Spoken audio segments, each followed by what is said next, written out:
السلام علیکم ورحمۃ اللہ وبرکاتہ۔ ناظرین، پچھلے ویڈیو میں ہم دیکھ چکے ہیں کہ زمزم کا کنواں کیسے وجود میں آیا اور حضرت ابراہیم علیہ السلام نے خانہ کعبہ کو کیسے تعمیر کیا۔ آج کا موضوع ہے مکہ میں بت پرستی کیسے شروع ہوئی۔ آئیے جانتے ہیں اس ویڈیو میں۔ بسم اللہ الرحمن الرحیم۔ مکے والوں میں بیت اللہ شریف کے انتظامات کی بہت زیادہ اہمیت تھی۔ بیت اللہ کے انتظامات کو تولیات کعبہ کہتے ہیں۔ جو خاندان کعبے کا متولی ہوتا تھا اسی کے پاس کعبے کی چابیاں بھی رہتی تھی۔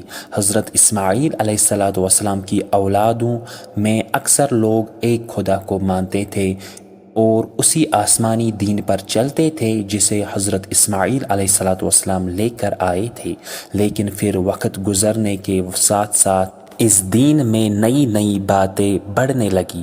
بیت اللہ شریف کے قریب جو پتھر لگے ہوئے تھے لوگ کعبے کی وجہ سے ان کی بھی عزت کرتے تھے۔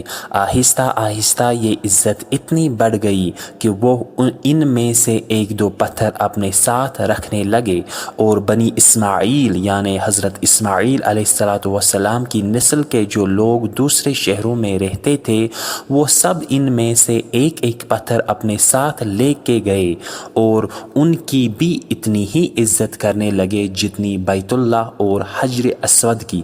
حجر اسود وہ کالا پتھر ہے جسے حضرت ابراہیم علیہ السلام نے کعبے کی دیوار میں لگایا تھا۔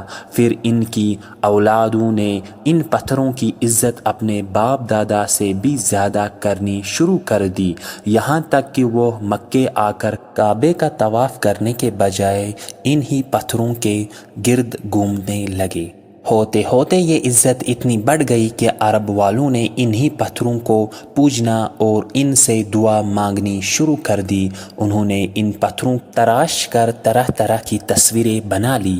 اس طرح عرب میں بت پرستی شروع ہو گئی اور لوگ حضرت ابراہیم اور حضرت اسماعیل علیہ السلام کے دین کو بلا بیٹھے۔ اگر مکہ میں ابھی تک کوئی بت نہیں آیا تھا، یہاں جس شخص نے بت پرستی پھیلائی وہ امراؤ بن لوہی تھا۔ امراؤ اپنے زمانے میں مکے کا سردار تھا۔ یہ ایک دفعہ اپنا علاج کروانے شام گیا، جہاں اس نے دیکھا کہ لوگ پتھروں کی تصویروں کو پوجتے ہیں۔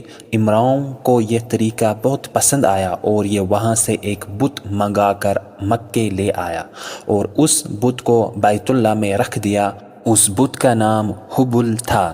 پھر امراؤ جدہ جا کر وہاں سے بھی کچھ بت اٹھا لایا اور لوگوں سے کہنے لگا کہ وہ ان کی پوجا کرے۔ مکے میں ہر سال عرب کے لوگ حج کرنے آیا کرتے تھے، اسی لیے جلدی ہی ان بتوں کی شہرت ہو گئی اور لوگ ان سے منتیں مانگنے لگے۔ اس طرح مکے میں بت پرستی شروع